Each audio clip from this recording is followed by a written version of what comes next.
Bonjour à tous et bienvenue dans cette vidéo dans laquelle je vais vous expliquer la partie grand 3 de votre chapitre 11 de 5e, encadrer un nombre relatif.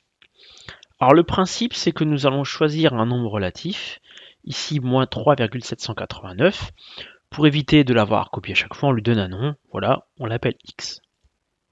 Donc moins 3,789 sur une droite graduée, c'est compris entre les nombres relatifs moins 4 et moins 3.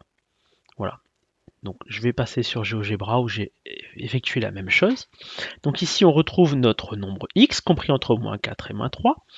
Encadrer un nombre relatif, ça consiste à trouver un nombre relatif qui est plus petit et un nombre relatif qui est plus grand. On va essayer d'être le plus précis possible au niveau de l'encadrement. Encadrer ce nombre à l'unité près, qu'est-ce que ça veut dire? Ça veut dire qu'il faut trouver le nombre entier qui est juste avant et le nombre entier qui est juste après. Donc ici le nombre entier qui est juste avant c'est moins 4. Le nombre entier qui est juste après, c'est moins 3. Donc l'encadrement à l'unité près du nombre x sera moins 4 et moins 3. On lit moins 4 plus petit que x, plus petit que moins 3. Encore moins 4 inférieur à x, inférieur à moins 3. Donc pour être le plus précis possible, pour un encadrement à l'unité près, il faut qu'il y ait un d'écart entre la valeur de gauche et la valeur de droite.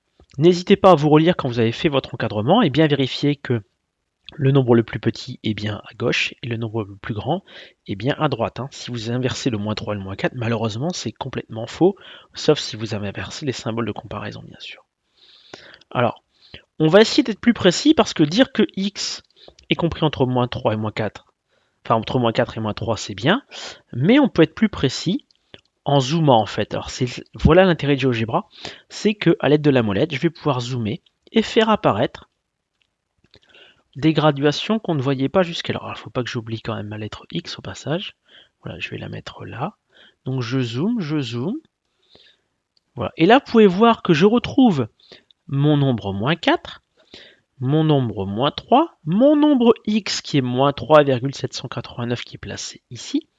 Et on voit donc apparaître de nouvelles graduations qu'on ne voyait pas jusqu'à là.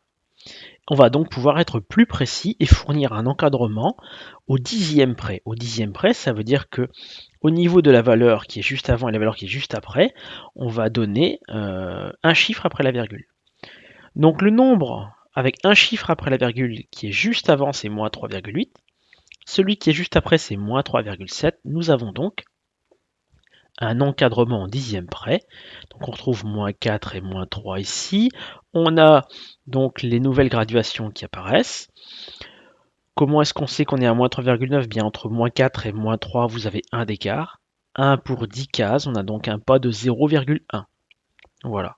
Et donc, comme on va de 0,1 en 0,1, je pars de moins 4, moins 3,9, moins 3,8, etc.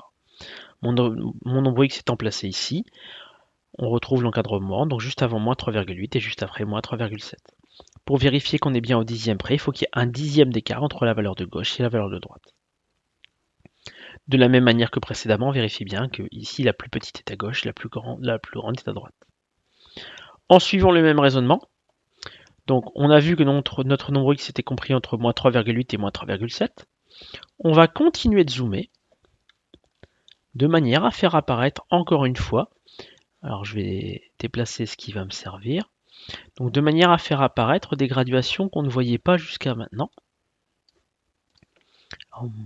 Je dois encore zoomer un petit peu, voilà, ça y est, j'y suis. Donc je retrouve mon nombre x qui désigne l'extrémité de la flèche, moins 3,8 est ici, moins 3,7 est là.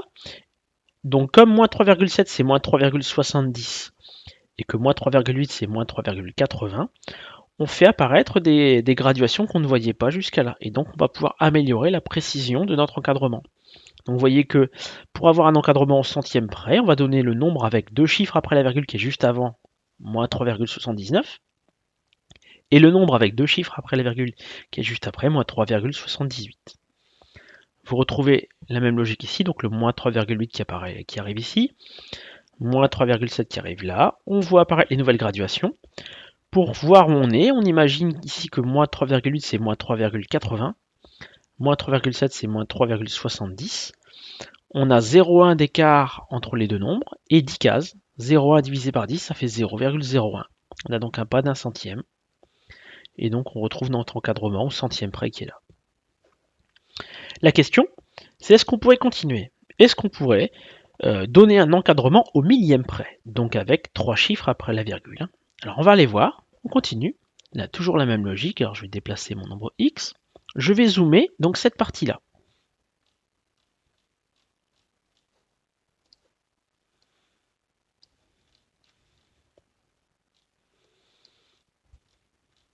Voilà. Donc on retrouve mon nombre x qui est sur l'extrémité de la flèche, moins 3,79 qui est ici, qui est pareil que moins 3,790, et moins 3,78 qui est pareil que moins 3,780.